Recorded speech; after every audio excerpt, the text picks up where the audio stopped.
নমস্কার। আবার একটা নতুন ভিডিও আপনাদের সামনে আমি নিয়ে এলাম। আজকের এই ভিডিওটা অত্যন্ত গুরুত্বপূর্ণ একটা দিন বাংলাদেশের জন্য।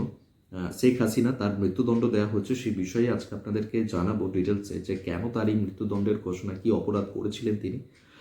সেই পুরো বিষয়টাই আপনাদেরকে জানাবো এই ভিডিওতে। তবে ভিডিওটা শুরু করার আগে আপনাদেরকে অবশ্যই আমার অনুরোধ থাকবে, যারা আমার দর্শকরা রয়েছেন, যারা দেখছেন চ্যানেলটাকে, একটু একটু করে ভালোবাসা দিচ্ছেন, সাপোর্ট করছেন, আপনাদের কাছে আমার একান্ত অনুরোধ থাকবে যে প্লিজ আমার এই চ্যানেলটাকে যেভাবে আপনারা দেখছেন, আমার ভিডিওগুলো শুনছেন, পাশে থাকুন, সাবস্ক্রাইব করে দিন চ্যানেলটাকে।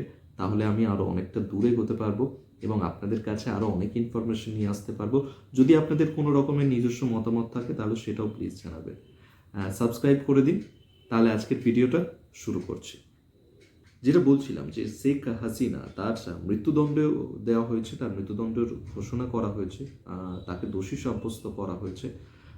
ঠিক কী কারণে, কেন তার এই সাজা ঘোষণা, সত্যিই মৃত্যুদণ্ড সাজা ঘোষণার পর তার মৃত্যুদণ্ড হবে কি না, এবং পাশাপাশি তিনি এই মুহূর্তে ভারতে রয়েছেন, ভারত থেকে তাকে ফেরানো হবে কি না, চলুন আপনাদেরকে ডিটেলসে বলছি বিষয়টা।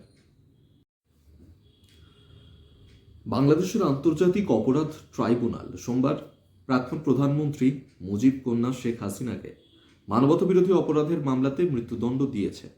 2024 সালে বাংলাদেশে সেখানে ছাত্র সমাজের নেতৃত্বে কোটা বিরোধী আন্দোলনের সময় নিরাপত্তা বাহিনীর দমন পীড়নের নির্দেশ দেওয়ার অভিযোগে তাকে দোষী সাব্যস্ত করা হয়েছে, যার কারণেই তার এই মৃত্যুদণ্ডের সাজা ঘোষণা। মুজিব কন্যার মৃত্যুদণ্ড ঘোষণা করেন বিচারপতি গোলাম মুর্তজা মজুমদারের নেতৃত্বে ট্রাইব্যুনালের 3 সদস্যের বেঞ্চ। দুপুর 12:30টায় 453 পৃষ্ঠার রায়ের অংশবিশেষ পড়ে শোনান বিচারপতি। 5ই আগস্ট চাখারপুলে 6জন ছাত্র হত্যার দায়ে শেখ হাসিনা, তৎকালীন স্বরাষ্ট্রমন্ত্রী আসাদুজ্জামান খান কামাল এবং র্যাবের প্রাক্তন আইজিপি চৌধুরী আবদুল্লাহ আল মামুনের ওপর বর্তায়। শেখ হাসিনার ঘটনার সময় প্রধানমন্ত্রী ছিলেন এবং নিরাপত্তা অভিযান সম্পর্কে সম্পূর্ণ অবগত ছিলেন। তার দেওয়া নির্দেশ, অনেক ক্ষেত্রে সেই নির্দেশ না অমান্য করাই হত্যাকাণ্ড ঘটেছে। বলা হয় যে রাষ্ট্রীয় ক্ষমতা ব্যবহার করে নাগরিকদের বিরুদ্ধে সংগঠিত আক্রমণ চালানো মানবতা বিরোধী অপরাধের মধ্যেই পড়ে। একই রায়ে কামালকে মৃত্যুদণ্ড এবং মামুনকে 5 বছরের কারাদণ্ডও দেওয়া হয়েছে। আদালত হাসিনা এবং কামালের সম্পত্তি দখল করার নির্দেশ দিয়েছে। রায়ের পর হাসিনার তরফ থেকে বিবৃতি দেওয়া হয়েছে, বলা হয়েছে যে এই রায় পক্ষপাতদুষ্ট, রাজনৈতিকভাবে প্রভাবিত এবং গণতান্ত্রিক বৈধতাহীন সরকারের সাজানো বিচার। অন্তর্বর্তীকালীন সরকারের প্রধান মোহাম্মদ ইউনূস ইতিমধ্যেই ভারতের কাছে হাসিনাকে ফেরত পাঠানোর অনুরোধ জানিয়েছেন। রায়ের পর বাংলাদেশের অন্তর্বর্তী সরকারের আইন উপদেষ্টা তিনি জানিয়েছেন হাসিনাকে ফেরত চেয়ে ভারতকে চিঠি দেবেন তারা। সেক্ষেত্রে এরপর কি হতে পারে? দুদেশের মধ্যে প্রত্যর্পণ চুক্তি থাকলেও দিল্লি শেখ হাসিনাকে ফেরাতে বাধ্য নয়। আন্তর্জাতিক মানবাধিকার আইন অনুযায়ী কোনো দেশে কারো জীবনের ঝুঁকি থাকলে সংশ্লিষ্ট ব্যক্তিকে আশ্রয়দাতা দেশ ফেরত পাঠাতে বাধ্য নয়। প্রত্যর্পণ চুক্তিতে বলা হয়েছিল অপরাধী রাজনৈতিক চরিত্র থাকলে প্রত্যর্পণ করা হবে না। বিচারের নেপথ্যে যদি কোনো সৎ উদ্দেশ্য না থাকে তাহলে ভারত বাংলাদেশ কেউই সংশ্লিষ্ট ব্যক্তিকে প্রত্যর্পণ করবে না। বাংলাদেশের পরিস্থিতির দিকে নজর রেখেছে ভারত।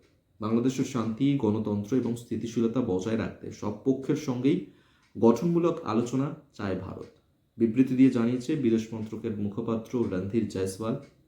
রায়ের আগে এবং পরে করার নিরাপত্তায় মুড়ে ফেলা হয়েছে বাংলাদেশকে। ফেব্রুয়ারির নির্বাচনের আগে তড়িঘড়ি এই রায় আওয়ামী লীগের ভবিষ্যৎ নিয়ে প্রশ্ন তুলছে। যদিও রায়টি সুপ্রিম কোর্টে আপিলযোগ্য এবং ইতিমধ্যেই বাংলাদেশ জুড়ে সেখানে ধর্মঘটের ডাক দিয়েছে আওয়ামী লীগ। তারা বলছে তারা এই রায় ঘোষণাকে একেবারেই মান্যতা দেয় না, তারা প্রত্যাখ্যান করছে। যদিও মৃত্যুদণ্ড তার হয় কিনা, ভারত তাকে বাংলাদেশে পাঠায় কিনা শেখ হাসিনাকে, এবং সেক্ষেত্রে এরপর কী হতে চলেছে, কি কি নিয়ম রয়েছে, সেগুলো আরও জানা যাবে। এবং ভারত বাংলাদেশের মধ্যে যে কূটনৈতিক সম্পর্ক, সেই সম্পর্কে এটা কতটা এফেক্ট ফেলবে। পাশাপাশি আওয়ামী লীগ তারা বাংলাদেশে এই মুহূর্তে করবে আরও বড়সড় কোনো আন্দোলন বাংলাদেশে হতে চলেছে কিনা, অবশ্যই সেই সমস্ত দিকটাতেই এবার নজর থাকবে। কারণ যে পরিস্থিতি এই মুহূর্তে তৈরি হয়েছে তা ক্রমশই জটিল হচ্ছে। সেক্ষেত্রে শেখ হাসিনা তার মৃত্যুদণ্ডের এই সাজা ঘোষণাতে এরপর ঠিক কী হয় বাংলাদেশে অবশ্যই নজর থাকবে। আজকের মতন ভিডিওটা আমি এখানেই শেষ করছি। আমার এই ভিডিও, এই ধরনের ইনফরমেশন আপনাদের কেমন লাগছে অবশ্যই কমেন্ট সেকশনে গিয়ে সেখানে জানান। আর প্লিজ সবাইকে একটাই অনুরোধ, যে যদি আমার ভিডিও আপনাদেরকে ভালো লাগে তাহলে অবশ্যই সাবস্ক্রাইব করে দিন। কারণ সাবস্ক্রাইব না করলে আমি এই চ্যানেলটাকে নিয়ে এগোতে পারবো না। তাই আপনাদের শুভেচ্ছা, আপনাদের পাশে থাকাটা খুব জরুরি। তাই প্লিজ সাবস্ক্রাইব করে দিন চ্যানেলটাকে, পাশে থাকুন। তাহলে আরও আরও অনেক এই ধরনের ইনফরমেটিভ ভিডিও আপনাদের সামনে আমি নিয়ে আসবো। আর সব থেকে আগে নোটিফিকেশন পাবেন আপনারা, তাই সাবস্ক্রাইবটা প্লিজ করে দিন। Thank you.